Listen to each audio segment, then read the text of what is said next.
Welcome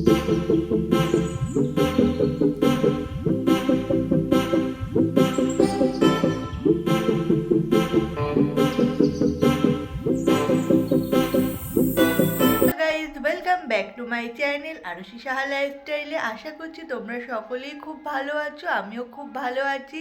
তো আজকে সারাদিন কী করব সেগুলোই তোমাদের সাথে শেয়ার করব। চলো পুরো ব্লগটা দেখতে থাকো, আশা করছি তোমাদের সকলের খুব ভালো লাগবে।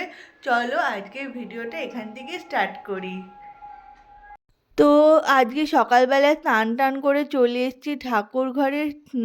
আজকে অনেকটাই তাড়াতাড়ি ঘুম থেকে উঠেছি, তাড়াতাড়ি বলতে ওই 8টার সময় উঠেছি। এটাই আমার কাছে অনেক তাড়াতাড়ি ঘুম থেকে উঠেছি। আর শীতকালে না দেখবে ওই লেপের মধ্য থেকে না সহসায় বেরোতেই আর ইচ্ছা করে না, মানে একটা আলিস্য আলিস্য ভাব থেকেই যায়।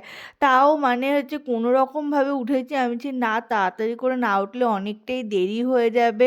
আর অনেকগুলো কাজ ভেবে রেখেছিলাম যে এই মানে ছুটির দিন যেহেতু, সেহেতু মানে ভাবি অনেকগুলো কাজ আমাকে সারতে হবে। তো ভাবাটুকুই সার হয়ে যায়, কাজগুলো আর পুরোপুরি আমি কমপ্লিট করে উঠতে পারি না। তো ওই তাড়াতাড়ি করে যতটা পেরেছি করেছি। আর সকাল সকালই স্নান করে নিয়েছি, মানে আমার 12 মাসেরই অভ্যাস সকাল সকাল স্নান করে ঠাকুর ঘরে চলে এসে পুজোটা কমপ্লিট করা। তো এটা আমার একটা কাজের মধ্যেই পড়ে। এছাড়া আমার সেরকম মানে কাজ থাকে না। তো এটাই আমার একমাত্র কাজ বলে আমার মনে হয়। তো আমি ওই জন্য সকালবেলায় স্নান টান করে সোজা চলে এসেছি ঠাকুর ঘরে পুজো করতে। আর আজকে যেহেতু বৃহস্পতিবার, ওই জন্য ঘট পাততে হবে, তাই সকাল সকালই স্নান করে মানে ঘরটাকেও পেতে নিলাম আর পাঁচালিটাও পরে নেব। আর এখন দেখো সুন্দর করে ঠাকুরকে সাজিয়েও দেবো। আর ঘরটা যেহেতু পেতেছি সেই জন্য শঙ্খ ফু তো দিতেই হবে। আর শঙ্খ ফু দিতে গেলে না আমার একটু মানে আমি মানে প্রথম পারতাম না, আর এখন একটু খুব ভালোভাবেই শঙ্খ ফু আমি দিতে পারি। তো ঘরটাকে পেতে নিয়েছি, এরপর আদার্স মানে ঠাকুরগুলোকে সাজিয়ে নেবার। আমাদের বাড়িতে অনেক ধরনের ঠাকুর রয়েছে। দেখো বলতে বলতে তোমাদের সাথে গল্প করতে করতে আমার পুরো ঠাকুরকে সাজানোও কমপ্লিট হয়ে গেছে। এরপর ঠাকুরকে খেতেও দিয়ে দিয়েছি। এরপর একটা পাঁচালি আছে, মানে বৃহস্পতিবার যেহেতু পাঁচালি পড়তে হয়, তো পাঁচালিটা এখন পড়ে নেবো। আমার পুজো করা কমপ্লিটও হয়ে গেছে। আমি এখন রৌদ্রের মধ্যে চলেও এসেছি। এর মাঝখানে আমি আবার গ্রিন টিও খেয়েছিলাম, সেটা তোমাদের সাথে শেয়ার করা হয়নি। এখন ব্রেকফাস্ট নিয়ে বসে পড়েছি। তো এখন ব্রেকফাস্টে আমার রয়েছে কলা, লেবু, আপেল আর মিষ্টি। তো প্রতিদিন একঘেয়েমি খাবার খাই, মানে প্রত্যেক দিনই যেহেতু কাজে বেরোয় তো রুটি না হলে ওটস এইসব খেয়েই বেরোয়। তো আজকে আর ওইসব খাবার খেতে ইচ্ছা করছিল না। আজকে ভাবলাম যে না একটু অন্য টাইপের কিছু খাওয়া যাক। তো যেহেতু বাড়িতে রয়েছে তো অন্য টাইপের একটু হেলদি খাবার খেতে ইচ্ছা করছিল। তাই যেহেতু এগুলো ছিল তাই ভাবলাম যে না এগুলো নিয়েই বসে পড়ি। তো এগুলো আজকে আমি ব্রেকফাস্টে নিয়ে বসে পড়েছি। তো এগুলো আজকে খেয়ে নিই। তো আর যেহেতু রোদ্রের মধ্যে বসে বসে খাচ্ছি তো বেশ মজা লাগছিল। আর যেহেতু আজকে চুল ভিজিয়ে স্নান করেছি তো চুলটাও ওদিকে শুকিয়ে যাচ্ছে আর এদিকে আমার খাওয়াও হয়ে যাচ্ছে। আর খেতে খেতে একটা জিনিস তোমাদের সাথে শেয়ার করতে ইচ্ছা করলো। দেখো এখানে আমি একটা জবা গাছ লাগিয়েছি, এটা হচ্ছে পার্পেল কালারের জবা ফুলটা। তো ফার্স্টে ভাবছিলাম বাঁচবে না, তা আবার ভাবলাম কি না বেঁচে যাবে, কারণ আমি যে কটা গাছ লাগিয়েছি সে কটা গাছের মধ্যে একটা গাছও মরে যায়নি। মানে আমি যে কটা গাছ লাগিয়েছি প্রত্যেকটা গাছই আমি বাঁচাতে পেরেছি। তো জবা গাছটাও বেঁচে গেছে, এদিকে পদ্ম গাছও একসাথেই লাগিয়েছিলাম, সেই পদ্ম গাছটাও বেঁচে গেছে। আর তার সাথে লাগিয়েছিলাম টগর গাছ। তো আমাদের বাড়িতে অনেক ধরনেরই তোমরা জানো যে আমি পদ্ম ফুলও তোমাদের সাথে শেয়ার করেছি। তো এখানে আমাদের হোয়াইট, পিঙ্ক সব ধরনের পদ্ম গাছও রয়েছে, তারপর টগর গাছও রয়েছে। এগুলো একটু অন্য টাইপের, তাই ভাবলাম যে না এগুলো একটু লাগানো যাক। তো আমার খাওয়া দাওয়া সমস্ত কিছু কমপ্লিট হয়ে গেছে, আমি সুন্দর করে সেজে গুজে বেরিয়ে পড়েছি রাস্তায়।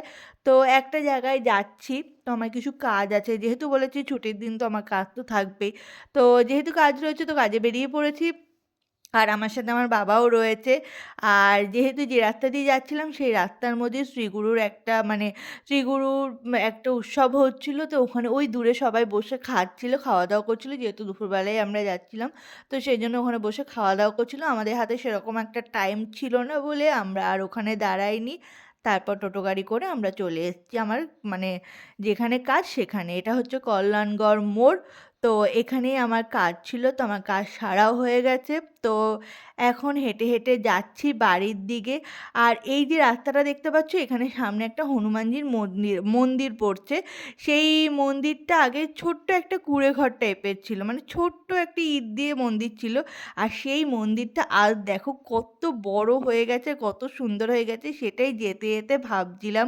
আর আগে এই রাস্তা দিয়ে প্রতিদিন হাঁটতে যেতাম, এখন আর সেইভাবে হাঁটাও হয় না আর সেভাবে যাওয়াও হয় না। তো মন্দিরটা দেখে বেশ ভালো লাগলো, তাই ভাবলাম যে না, তোমাদের সাথে একবার শেয়ার করি। দেখো মন্দিরটা কত সুন্দর আর ঠাকুরটাও বেশ সুন্দর। বাড়িতে আসার পথেই সামনে একটা বিরিয়ানির দোকান পড়েছিল, তাই ভাবলাম যে না, বাড়ির জন্য একটু বিরিয়ানি নিয়ে যাই, কারণ বিরিয়ানি দুপুরবেলা খাই। তো ওই জন্য বিরিয়ানি নিয়ে চলে এসেছি। আর বিরিয়ানি দেখো কতটা বিরিয়ানি দিয়েছে, আমি তো ফার্স্টে বুঝেই উঠতে পারছিলাম না কী করে এতটা বিরিয়ানি খাবো। তারপর এখান থেকে অর্ধেকটার ওপর সরিয়ে রেখেছি, কারণ আমি এতটা খেতে পারবো না, তাই ফালতু নষ্ট করে তো লাভ নেই। তাই আমি কিছুটা বিরিয়ানি সরিয়ে রেখে তারপর খেয়েছি। আর মাংসের পিসটা দেখো কতটা বড় ছিল। আর এদিকে বাবা দেখো রসমালাইও নিয়ে এসছে, কারণ আমি রসমালাই খেতে খুবই পছন্দ করি। তাই এদিকে রসমালাই নিয়ে এসছে। এখানে বাবার ভাইকে খাওয়াও হয়ে গেছে। এখানে আমার আর মার রয়েছে। আমি যেহেতু এখন খাবো না, কারণ একটু আগেই বিরিয়ানি খেয়ে উঠেছি, তাই আমি এখন আর রসমালাই খাচ্ছি না। আমারটা আমি রেখে দেবো, আমি এটা পরে খাবো। দুপুরের পর আবার এখন ভিডিওটা কন্টিনিউ করছি। তো সেইভাবে আর ভিডিও করা হয়নি, এখন সন্ধ্যা লেগে গেছে। তো আমি একটু বাজারেও গেছিলাম, বাজার থেকে ঘুরে অলরেডি বাড়িতেও চলে এসেছি। তোমাদের সাথে ব্লগটা শেয়ার করা হয়নি, কিছু কেনাকাটি ছিল, তো সেগুলো কমপ্লিট করে বাড়িতে চলে এসেছি। এখন কি করব বুঝে উঠতে পারছি না, তাই ভাবলাম যে না, একটা ফেসিয়ালই করে নিই, কারণ মুখটার অবস্থা প্রচণ্ড পরিমাণে খারাপ হয়ে গেছে। তাই এখন একটা ফেসিয়াল করব। তো ফেসিয়ালটাকে করে নিই, তারপর আবার তোমাদের সাথে কথা হচ্ছে। মুখের মধ্যে এখন ডিটাল লাগিয়ে দিয়েছি। পুরো আমাকে দেখো শেওড়া গাছের ভূতের মতো লাগছে। এখন একটা সাদা শাড়ি আর তার সাথে চুলটাকে পুরো খুলে দেবো, দিয়ে রাস্তায় যদি এইভাবে বেরিয়ে যেতে পারি, পুরো শেওড়া গাছের ভূত।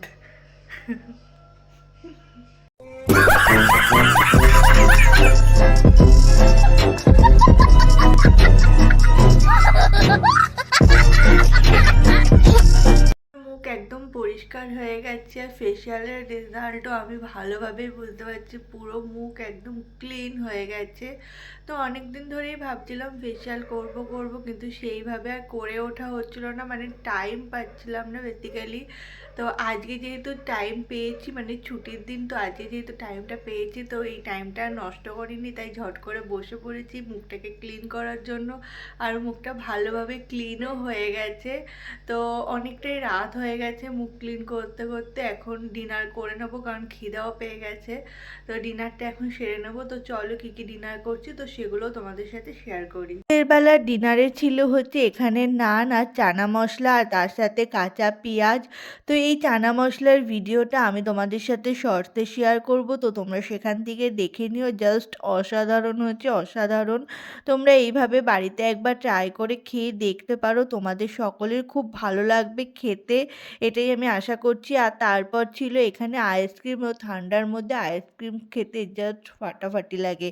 কাদের কাদের এরকম আইসক্রিম খেতে রাত্রিবেলা ভাল লাগে ঠান্ডার মধ্যে, আমাকে কমেন্ট করো।